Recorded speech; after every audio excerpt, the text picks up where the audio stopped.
Sweden के radio की एक रिपोर्ट के मुताबिक इस साल स्वीडन में रिकॉर्ड नंबर जो एप्लीकेशंस हैं जिन लोगों ने स्वीडन की नेशनलिटी के लिए अप्लाई किया था वो रिजेक्ट हुई हैं। इसकी तफसील जो है वो आज के इस व्लॉग में शामिल है। मैं हूं स्टॉकहोम स्वीडन से आरिफ किसाना, आपकी खिदमत में सलाम अर्ज़ करता हूं। जैसा कि मैंने बताया कि स्वीडिश रेडियो ने ये रिपोर्ट दी है कि इस साल 2023 में बहुत ज़्यादा लोगों की दरख्वास्तें जिन्होंने स्वीडन की नेशनलिटी के लिए, शहरियत के लिए अप्लाई किया था, वो तमाम क्राइटेरिया वो पूरा करते थे, लेकिन उनकी एप्लीकेशन जो हैं वो रिजेक्ट हुई। और वो रिजेक्ट होने की वजह यहाँ की जो खुफिया पुलिस है सेपो, उसने रिपोर्ट दी है कि इन लोगों को नेशनलिटी नहीं देनी चाहिए, ये स्वीडन की सिक्योरिटी के लिए, सलामती के लिए ख़तरा है। उन लोगों ने बाकी तमाम क्राइटेरिया पूरा किया जो भी नेशनलिटी के लिए होता है, लेकिन सेपो की रिपोर्ट की वजह से उनको नेशनलिटी जो है उससे इनकार हुआ है।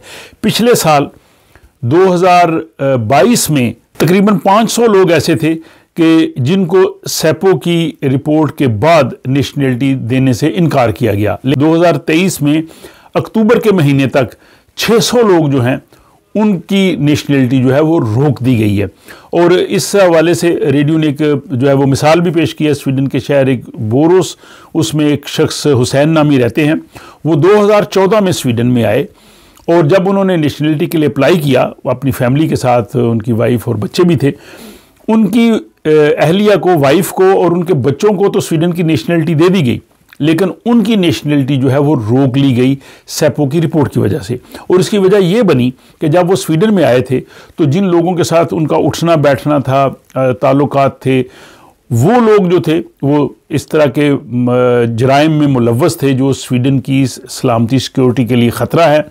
तो इनकी चूँकि उनके साथ दोस्ती थी तो ये भी उन्हीं नज़रों में आ गए और इसकी वजह से इनकी नेशनलिटी की एप्लीकेशन भी जो है वो रोक दी गई। वो कहते हैं ना कि man is known by his company he keeps, कि आदमी अपनी सोबत से पहचाना जाता है। तो जिन लोगों से, जिन दोस्तों से आप मिलते जुलते हैं, अगरचे आप उन कामों में शरीक ना हों, लेकिन जब उनसे आपका मिलना जुलना होगा तो अथॉरिटीज़ ये समझेंगी कि आप भी शायद उनके साथ शामिल हैं।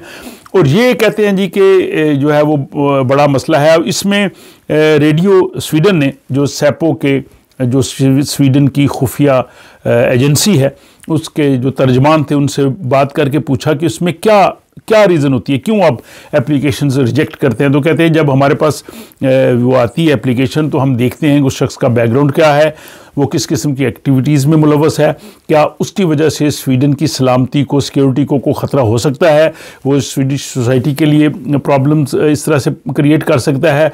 तब जाके जो है उसकी एप्लीकेशंस को जो है वो माइग्रेशन बोर्ड को हम कहते हैं कि इस शख्स की एप्लीकेशन रोक दी जाए, इसको जो है वो नेशनलिटी ना दी जाए।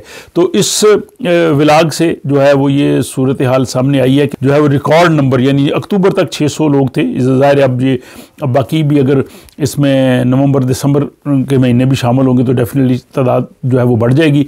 तो ये था जनाब नेशनलिटी के हवाले से माइग्रेशन बोर्ड के पास जो एप्लीकेशंस गई थी और स्वीडन की सिक्योरिटी के हवाले से जो सेपो की रिपोर्ट थी, उनका खुलासा मैंने आपकी खिदमत में पेश किया है। अपना ख्याल रखिएगा और अपनी दुआओं में मुझे ज़रूर याद रखें।